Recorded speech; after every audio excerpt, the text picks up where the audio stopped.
તો શુભ શરૂઆત થઈ આજના દિવસની નવી જગ્યાએ એક ડોળ કરવાથી અને 30 ફૂટ પાણી આવી ગયું. એના માટે ખૂબ ખૂબ આભાર હરિભાઈ ઘોડાસરા કે જેમના તરફથી આ અમને કાર્યોમાં મદદ મળી અને હરિભાઈ ઘોડાસરા દ્વારા આપણે જીવ સાર્થકની નવી જગ્યાએ આ દાર કરી દેવામાં આવ્યો. એના માટે અમે દિલથી સંસ્થાના દરેક વ્યક્તિઓ આપને ખૂબ આભાર માનીએ છીએ.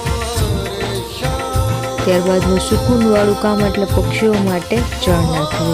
પછી આપણે 2 કેસ આવી ગયા હતા. આ છે રાણા ખીરસરાથી આવેલા છે આ લોકો, અને એ લોકો છે 50 કિલોમીટર દૂરથી અહીં આવે છે અને ફાળો પોતે કરી અને અહીં સુધી પહોંચાડે છે. માટે ખૂબ ખૂબ દિલથી આભાર કે આવા લોકો પણ છે કે જે આનું ભલું ચાહે છે. એક છે ટ્યુમરવાળો કેસ છે અને બીજું છે એ પગેથી પેરેલાઇઝ થઈ ગયું છે. થોડા મહિનાની સારવાર બાદ આપણે એમને પાછું રિલીઝ કરી આપીશું. ત્યારબાદ લોકો દ્વારા જે જાળી નાખવામાં આવે છે બિલ્ડિંગોમાં, એમાં અંદરની સાઈડ જે કબૂતરો રહી ગયેલા હતા એ માટે કોલ આવેલો હતો કે કબૂતરો છે એ બહાર નીકળે એ માટે આપણે શું કરી શકીએ. એટલે એક સાઈડની આપણે જાળી ખોલેલી છે. જે કેસ આવેલો હતો જેમાં ડોગે એ ડોગને વીખી નાખેલું હતું. જય શ્રી કૃષ્ણ, જય માતાજી.